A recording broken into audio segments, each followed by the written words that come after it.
여러분, 1920년대 하면 뭐가 떠오르세요? 아마 재즈? 화려한 파티? 뭐 그런 것들이겠죠? 근데 그 시절 패션은요, 그냥 옷이 아니었어요. 이건 뭐랄까, 하나의 선언문 같은 거였죠. 그래서 오늘은 드레스 한 벌에 담긴 이 엄청난 사회혁명, 바로 플래퍼 룩에 대해 한번 제대로 파헤쳐 볼까 합니다. 자, 그럼 이런 질문 한번 던져볼게요.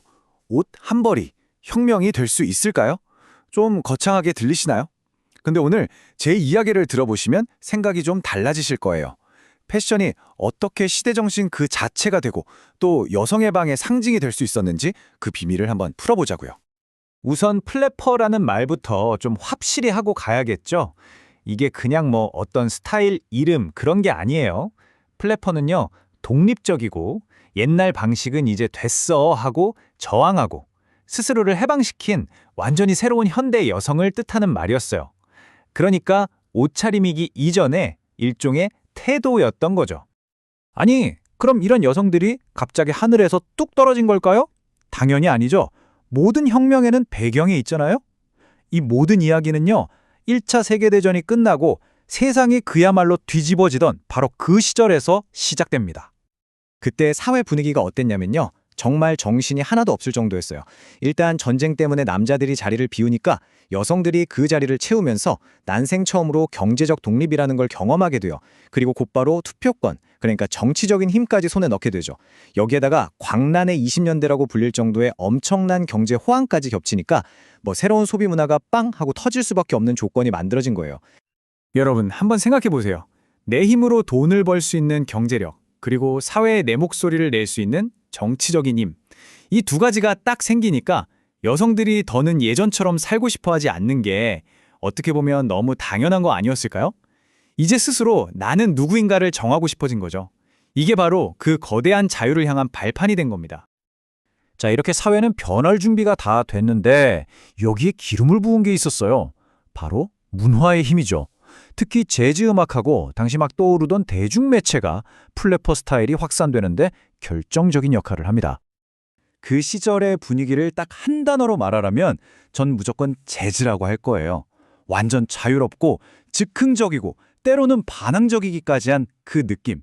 해방을 원했던 젊은 세대의 마음과 재즈의 에너지가 정말 찰떡처럼 맞아떨어진 거죠. 말 그대로 그들의 삶의 BGM이 된 거예요. 그리고 이 새로운 스타일이요, 당시의 신기술을 타고 정말 순식간에 전국으로 퍼져나봐요. 집집마다 라디오에서는 재즈가 흘러나오고 영화관 스크린 속 여배우들은 그야말로 걸어다니는 스타일의 교과서였죠.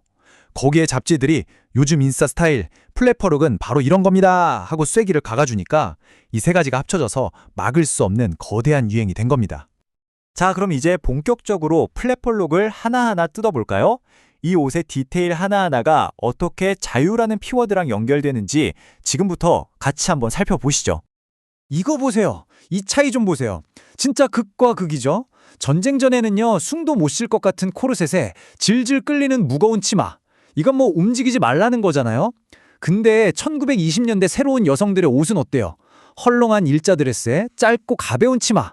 마음껏 춤추고 뛰어다닐 수 있게 된 거죠. 말 그대로 여성의 몸을 갑옷 같은 옷에서 해방시켜 준 거예요. 네, 바로 이게 자유의 실루엣이라고 불리는 겁니다. 허리선은 쑥 내리고 가심이랑 엉덩이 라인은 일부러 드러내지 않는 헐렁한 핏. 더 이상 여성스러운 곡선에 몸을 맞출 필요가 없어진 거죠. 이 옷은 정말이지 오로지 편하게 움직이고 신나게 춤추기 위해 디자인된 거예요. 그리고 플래퍼 룩하면 역시 이걸 빼놓을 수 없죠. 바로 치마 길이. 발목까지 꽁꽁 싸매던 치마가 무릎 위까지 싹둑 아주 과감하게 올라가 버립니다.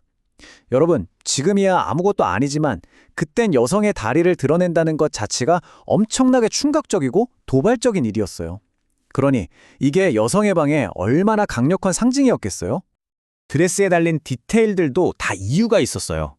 찰랑거리는 술장식 아시죠? 찰스턴 춤을 출 때마다 그게 막 같이 흔들리는 거예요. 얼마나 신나고 역동적으로 보였겠어요? 그리고 반짝이는 스팽글이나 비즈는 우리 지금 잘 살아 하는 그 시대의 풍요와 화려함을 그대로 보여줬죠. 정말 재즈 시대의 그 에너지를 옷에다가 그대로 옮겨놓은 것 같지 않아요? 이 혁명이 옷에서만 끝났을까요? 아니요, 절대 아니죠. 머리부터 발끝까지 모든 게 바뀌었어요.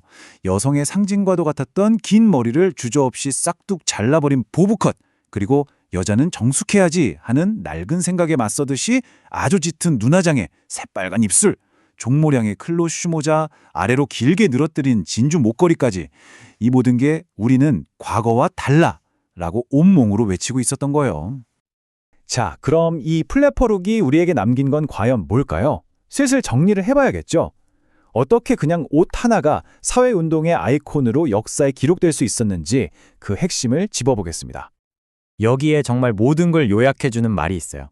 1920년대 플래퍼룩은 억압에서 벗어나 자유와 독립을 향해 나아가려던 여성들의 열망, 바로 그 시대 정신을 담은 패션 혁명이었다. 어때요? 정말 딱 맞는 말 아닌가요? 그러니까 결론은 이거예요. 플래퍼의 드레스는 그냥 예쁜 옷이 아니었던 거죠. 이건 사회혁명을 위한 뭐랄까 하나의 전투복 같은 거였어요. 이 옷을 입는 행위 자체가 나는 새로운 시대의 여성이다라고 세상에 선포하는 거나 마찬가지였으니까요. 자, 이렇게 이야기를 마무리하면서 다시 맨 처음으로 돌아가 볼게요. 100년 전 플래퍼들의 옷이 그들의 자유를 그렇게나 외쳤다면 지금 우리가 입고 있는 옷은 과연 우리의 자유에 대해 어떤 이야기를 하고 있을까요? 오늘 한 번쯤 이 질문을 스스로에게 던져보시는 건 어떨까 싶네요.